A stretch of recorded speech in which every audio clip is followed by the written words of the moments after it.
इंशाअल्लाह। हमारे मुकाबले में कैंडिडेट ही कोई नहीं है। अब बीजेपी ने अखलाकी ज़हनी तौर पे अपनी हार तस्लीम कर ली, वो कैंडिडेट ही कोई नहीं खड़ा कर पाए। प्रॉक्सी कैंडिडेट उन्होंने खड़े किए हैं और सुबह किसी की सपोर्ट में बात करते हैं, वो भी चोरी छुपे, और शाम को किसी के बारे में बात करते हैं। अब उनकी ABC टीम जो है उनमें ही वो उनको रिकॉग्नाइज नहीं कर पा रहे थे हमारी कौन सी असली टीम है। ये ABCD टीम है कौन सी? लिहाजा ये है कि क्योंकि वो खुद इखलाकी ज़हनी तौर पे उन्होंने हार तस्लीम की, तभी तो उन्होंने कैंडिडेट खड़ा नहीं किया। अदरवाइज हम पिछले 2 महीने से सुन रहे थे कि यहाँ से बंदे उठाए हैं, वहाँ से बंदे उठाए हैं। मैंडेट के लिए एक बड़ी शोर मचा था पीर पंजाल में भी, और वो कैंडिडेट खड़ा नहीं कर पाए। तो अब हमने मेहनत करनी है और इस मेहनत को हमने बैलेट बॉक्स में डालना है, मशीन के ज़रिए वोट डालना है और हमारी जीत है। मुकाबला किसके दरमियान देख रहे हो? अब मुकाबले में है ही कोई नहीं है।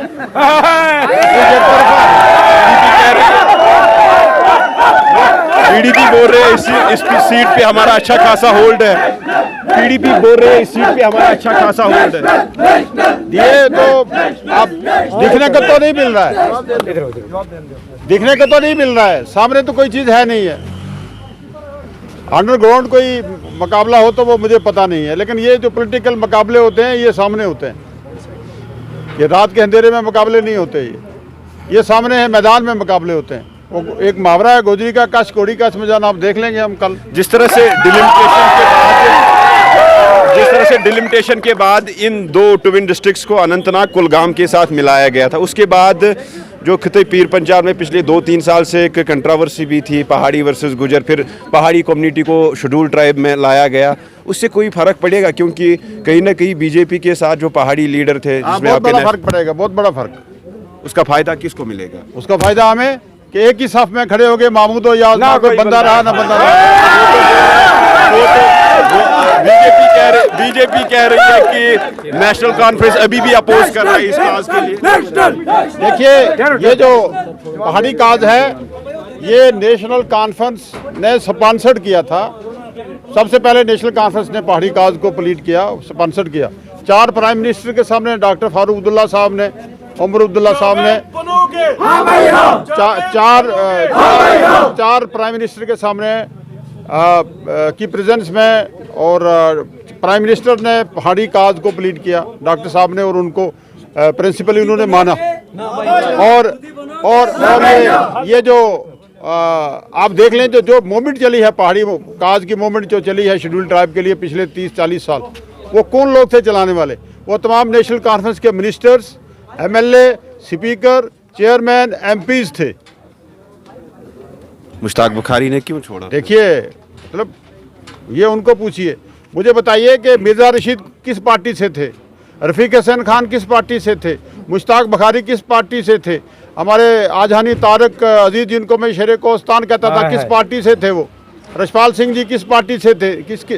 तो ये नेशनल कॉन्फ्रेंस ने इस काज को स्पॉन्सर्ड किया। मतलब आप मेरी बात समझ रहे हैं कि तमाम प्रोटोकॉल एंड प्रिविलेज उन लोगों को नेशनल कॉन्फ्रेंस की तरफ से प्रोवाइड किया हुआ था। अगर वो दिल्ली में जाते थे, प्राइम मिनिस्टर को मिलते थे, तो एक प्रोटोकॉल के तहत वो मिलते थे। तो प्रोटोकॉल किसने दिया था? नेशनल कॉन्फ्रेंस ने दिया। साहब, एक आखिरी सवाल मेरा रहेगा। जिस तरह से नेशनल कॉन्फ्रेंस कह रही है कि आज अगर कोई ये कहता है कि नेशनल कॉन्फ्रेंस ने मुखालफत की, मैं कहूँ ये उसका ज़हनी फुकदान है, और ये अगर वो फुकदान अगर नहीं है तो वो ज्यादती कर रहे हैं वो लोग। जिस तरह से नेशनल कॉन्फ्रेंस कंटिन्यूसली कंपेन कर रही है, ये इलेक्शन बिजली पानी सड़क का नहीं है, ये इलेक्शन तशक्कुस का इलेक्शन है। दूसरी तरफ से बीजेपी कह रही है कि 370 को हमने दफनाया है, ये कभी भी वापस नहीं आएगा। और दूसरी तरफ से नेशनल कॉन्फ्रेंस की जो टॉप लीडरशिप है वो बार बार 370 और 35A की बातें कर 370 के लिए हमने लीगली पॉलिटिकली और तरीके से लड़ाई लड़ रहे हैं। हम सुप्रीम कोर्ट में थे, हमारे हक में फैसला नहीं हुआ ऑनरेबली, हम उस फैसले को हम रिजेक्ट करते हैं, हम नहीं मानते हैं उस फैसले को। हमारे हक में होगा तो हम मानेंगे, ऑनरेबली हमने उसको रिजेक्ट किया है। रिव्यू के लिए हम उस सुप्रीम कोर्ट में गए हैं। अब हमें इंशाल्लाह उम्मीद है कि हमारे हक में वो फैसला होगा, हमारी लड़ाई रहेगी। और ये जो इलेक्शन है ये 370 और 35 से और रियासत को जो तोड़ा गया, जो हमें ह्यूमिलेट किया गया, जो हम पे जो जबर और तुगयान की चक्की चली, उसी के खिलाफ ये इलेक्शन। खिते पीर पंचाल में अक्सर हमने देखा कि 70% जो वोट है वो कहीं ना कहीं साइलेंट है, इसके रीजंस क्या है?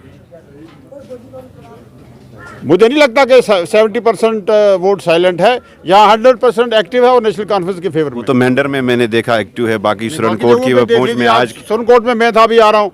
सुरन कोट में तो पहली बार मैंने देखा है कि एक जम्मे गफीर था, 30-40 हज़ार लोग थे, अभी वो जलसे में जा रहे थे लोग। तो रजौरी में भी ऐसा ही हुआ और पुंछ में भी आप देख लें, वहाँ भी अभी 35-40 हज़ार के करीब लोग हैं।